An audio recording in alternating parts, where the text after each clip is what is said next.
नमस्कार।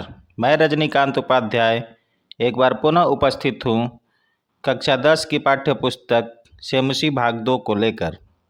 आज इसमें हम लोग पढ़ेंगे 9वां पाठ भूकंप विभीषिका यानी कि भूकंप की त्रासदी। तो आइए चलते हैं पाठ की ओर। एकोत्तर द्विसहस्रतमे ख्रीष्टाब्दे गणतंत्र दिवस पर्वणि यदा समग्रमपि भारतराष्ट्रं नृत्यगीतवादित्राणाम् उल्लासे मग्नम् आसीत्।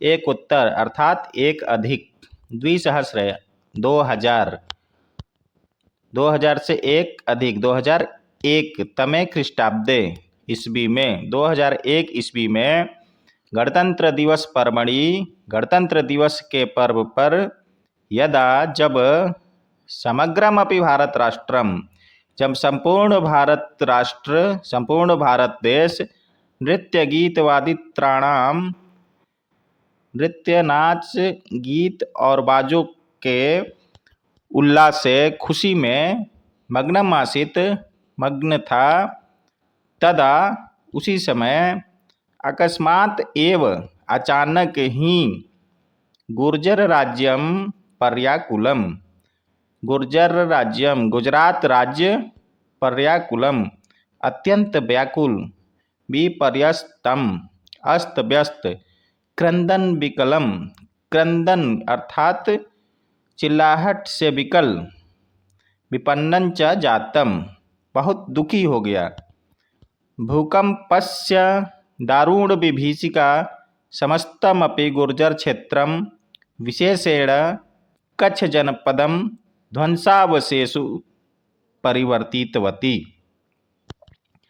भूकंपस्य दारुण विभीषिका भूकंप की दारुण विभीषिका यानी कि त्रासदी समस्तम अपि गुर्जर क्षेत्रम पूरे गुजरात क्षेत्र को विशेषेण कच्छ जनपदम विशेष करके कच्छ जिले को ध्वंसावशेषु ध्वंस हुए अवशेष में परिवर्तितवती बदल दिया।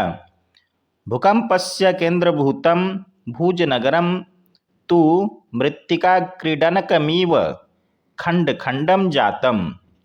भूकंपस्य केंद्रभूतम भूकंप का केंद्र भुजनगर तो मृत्तिका क्रीडनकमिव मिट्टी के खिलौने के समान खंड खंडम जातम खंड खंड हो गया अर्थात टुकड़ों टुकड़ों में हो गया। बहुभूमानि भवनानि क्षणेनैव धराशायिनी जातानि बहुमंजिली इमारतें क्षणेनैव एक क्षण में ही पल भर में ही धराशायी हो गई। उत्खाता विद्युत दीपस्तंभाः विद्युत अर्थात बिजली के जो स्तंभ थे खंभे थे वो उत्खाता उखड़ गए। विशीर्णाः गृह सोपान मार्गाः गृह सोपान घरों की सीढ़ियाँ और मार्गाः रास्ते विशीर्ण हो गए छिन्न भिन्न हो गए सब टूट गए। फालद्वय विभक्ता भूमि भूमि दो भागों में विभक्त हो गई बट गई। भूमि गर्भाद ऊपरी निस्सरन्तीभिः दुर्वार जलधाराभिः महाप्लावन दृश्यम उपस्थितम। भूमि के गर्भ के ऊपर अर्थात ऊपरी सतह पर निस्सरन्तीभिः निकलते हुए दुर्वार अर्थात जिसको रोका न जा सके ऐसे जलधारा भी जलधाराओं से महाप्लावन दृश्यम उपस्थितम बाढ़ जैसा दृश्य उपस्थित हो गया। भूमि के ऊपरी भाग से लगातार निकलते हुए जल की धाराओं से महाप्लावन अर्थात भयंकर बाढ़ जैसा दृश्य उपस्थित हो गया। सहस्रमिताः प्राणिनस्तु क्षणेनैव मृताः हजारों प्राणी पल भर में ही क्षणेन एव उसी क्षण मृताः मर गए मृत्यु को प्राप्त हो गए। ध्वस्त भवनेषु संपीडिताः सहस्रशून्ये सहायतार्थम करुणम क्रंदन्ति स्म अर्थात ध्वस्त भवनों से जो गिर गए थे टूट गए थे भवन उन भवनों से संपीड़िता जो पीड़ित थे, उसमें दबे हुए लोग, सहस्र शून्य सैकड़ों लोग, सहायतार्थम सहायता के लिए, करुणम क्रंदन्ति स्म करुण चीख पुकार से रो रहे थे, अर्थात सहायता के लिए पुकार रहे थे। हा दैव, हे विधाता, क्षुतछाम कंठः मृतप्रायाः केचन शिश्वस्तु ईश्वर कृपया एव द्वित्राणि दिनानि जीवनं धारितवन्तः। क्षुतछाम कंठः मृतप्राया, भूखे हुए कंठ वाले, भूखे प्यासे कंठ वाले, मृत प्राया, प्रायः मृत के समान, केचन शिशवः तु, कुछ बच्चे, ईश्वर कृपया एव भगवान की कृपा से, द्वित्राणि दिनानि 2-3 दिन, जीवनम धारितवन्तः 2-3 दिन जीवन धारण किए, अर्थात उसमें बचे। यमासित भैरव विभीषिका कच्छ भूकंपस्य, यह भैरव विभीषिका भयंकर त्रासदी थी कच्छ भूकंप की। 75 द्विसहस्र समय ख्रीष्टाब्दे, 75 अर्थात 5 अधिक द्विसहस्रतमे, 2000 से 5 अधिक यानी कि 2005 ख्रीष्टाब्दे ईस्वी में, अपि कश्मीर प्रांत में भी, पाकिस्तान देशे च और पाकिस्तान देश में, धरायाः महत्कंपन्नम जातम, धरती बहुत ही कंपन की थी। यस्मात् कारणात्, जिस कारण से, लक्ष्य परिमिताः जनाः, लाखों लोग, अकाल कालम कवलिताः, अकाल ही अर्थात मरने का जिसका समय नहीं था, कालम कवलिताः काल के गाल में चले गए। अकाल कालम कवलिता, अकाल ही। पृथ्वी कस्मात् प्रकंपते इति विषये वैज्ञानिकाः कथयन्ति, पृथ्वी किस कारण से डोलती है, इस विषय में वैज्ञानिक कहते हैं, यत् पृथिव्याः अंतर्गर्भे विद्यमानाः बृहत्यः पाषाणशिलाः, जब पृथ्वी के अंतर गर्भ में विद्यमान अवस्थित बड़े बड़े पत्थर, शिला इत्यादि, यदा संघर्षण वशात, जब संघर्षण के कारण, आपस में टकराने के कारण, त्रुटयन्ति टूट जाते हैं, तदा जायते उसी से ही, भीषणम संस्खलनम, उसी से संस्खलन होता है, अर्थात ऊपर नीचे होता है, और संस्खलन जन्यम कंपन्नं च, और उस संस्खलन से ऊपरी परत पर कंपन होता है।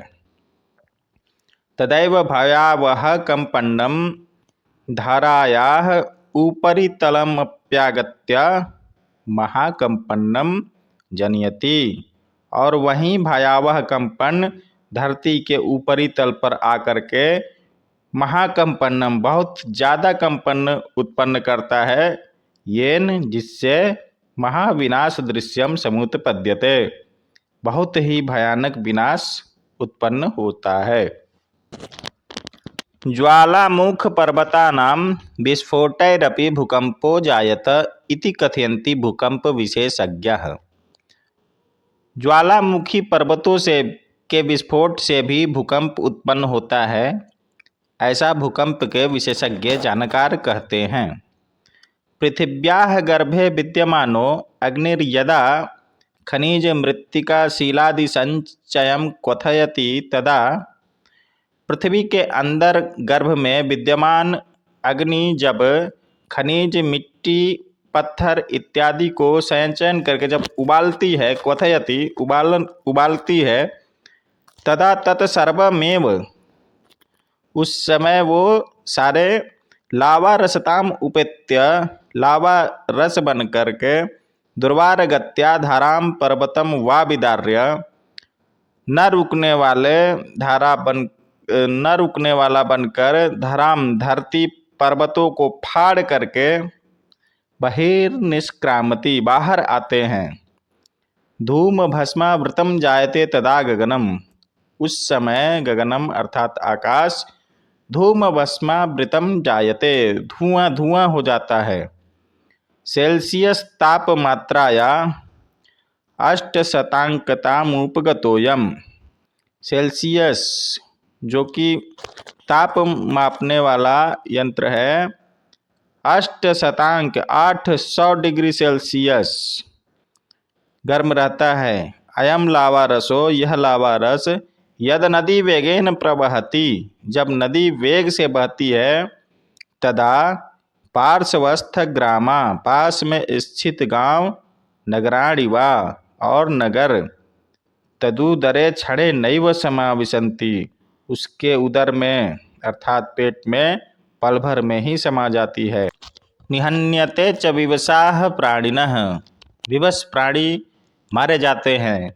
ज्वालामुदगिरन्त एते पर्वता अपि भीषणं भूकंपं जनयति, ज्वालामुदगिरन्त, ज्वालामुखी निकलते हुए, एते पर्वता, ये सब पर्वत भी, भीषणं भूकंपम जनयन्ति, बहुत ही भयानक भूकंप को उत्पन्न करते हैं। यद्यपि दैवः प्रकोपो भूकंपो नाम, हालांकि भूकंप दैवीय प्रकोप है। तस्योपशमनस्य न कोपि स्थिरोपायो दृश्यते, तस्य उपशमनस्य, उसके उपशमन के लिए अर्थात उसके रोकथाम के लिए, न कोपि कोई भी स्थिर उपाय नहीं दिखता है। प्रकृति समक्षम अद्यापि विज्ञान गर्वितो मानवः वामन कल्प एव, प्रकृति के समक्ष में, प्रकृति के सामने विज्ञान गर्वित मानव, यानी कि विज्ञान में बहुत विकास कर जाने वाले और उसके गर्व से भरने वाले मानव, वामन कल्प एव, छोटे ही हैं प्रकृति के आगे, वामन ही सिद्ध होते हैं। तथापि भूकंप रहस्यज्ञाः कथयन्ति यत् बहुभूमिक भवन निर्माणम न करणीयम, फिर भी भूकंप के जो जानकार हैं वो कहते हैं कि बहुभूमिक भवन निर्माणम न करणीयम, बहुमंजिला इमारतों का निर्माण नहीं करना चाहिए।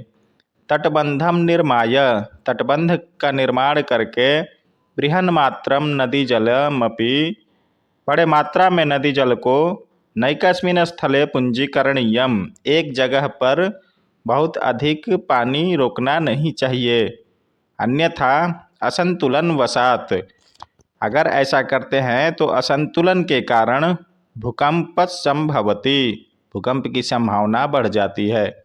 वस्तुतः शांतानि एव पंचतत्वानि, क्षितिजल पावक समीर गगनानि, वास्तव में प्रकृति के जो 5 स्वरूप हैं, क्षिति, जल, पावक, समीर और गगन, भूतलस्य योगक्षेमाभ्याम कल्पन्ते, ये शांत अवस्था में ही पृथ्वी के कल्याणकारी होते हैं, इस संसार के लिए कल्याणकारी होते हैं।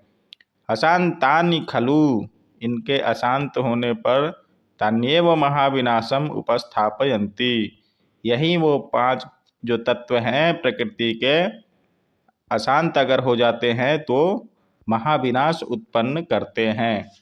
इस प्रकार से बच्चों आज का यह पाठ समाप्त हुआ। वीडियो पसंद आए तो लाइक और सब्सक्राइब जरूर कीजिए। पुनः अगले वीडियो में मिलेंगे, तब तक के लिए नमस्कार।